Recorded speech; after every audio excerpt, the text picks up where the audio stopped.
Hello common people, this is Common Guy Reviews and I am your loveless Pepsi who forgot to upload anything last week. Well then, let's do this right now. Last week I watched a weird but a fun movie.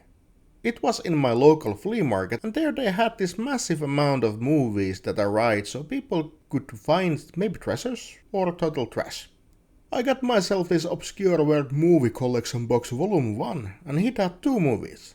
This week's movie was Frankenstein's Castle of Freaks, originally known as Terror il Castello delle Donne Maledette, a 1974 Italian B-horror movie directed by Mario Mancini that was full of cheesy stuff, and some boobs too, because it contained some sexploitation themes, a genre that I've only heard while watching Italian movies.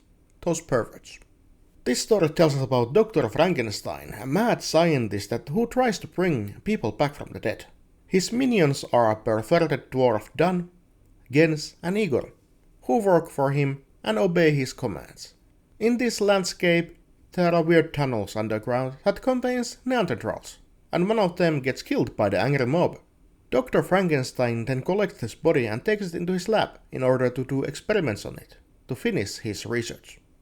Movie was a fun watch, mostly because Dan couldn't keep his hands to himself. The first scene we see him in is when he wants to grope a boob of a corpse.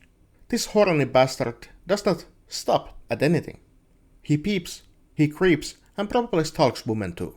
Weird mishaps with Neanderthal people makes this movie a total mess. You don't really know what is going on, it is just that bizarre. You just kinda sat there during the movie and accepted all happening. How Dan was cast out of the castle because his perverted ways messed with Frankenstein's research. How he befriends a Neanderthal for no good reason, and then go together to hunt women. Surprising thing was that they had an actual castle for shooting this film. I always like it when some low budget movie gets a best places and you put many whimsical things into a place where some have to pay hefty sum to even look at it.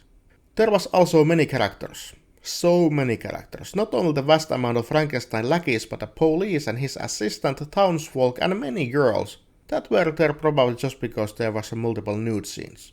At the end, Frankenstein falls to prey of his own creation.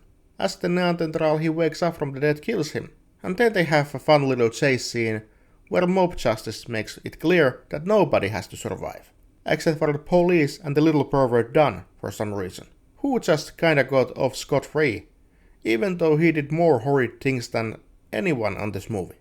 Well, overall I'd say that if you have a chance to watch this and nothing better to do, go for it. You really see what those Italians are up to. So many scenes of sexual violence and a bit of blood and so that. But this was my review about Frankenstein's Castle of Freaks. This was brought to you by Common Guy Reviews and speaking to you your lovely host Pepsi.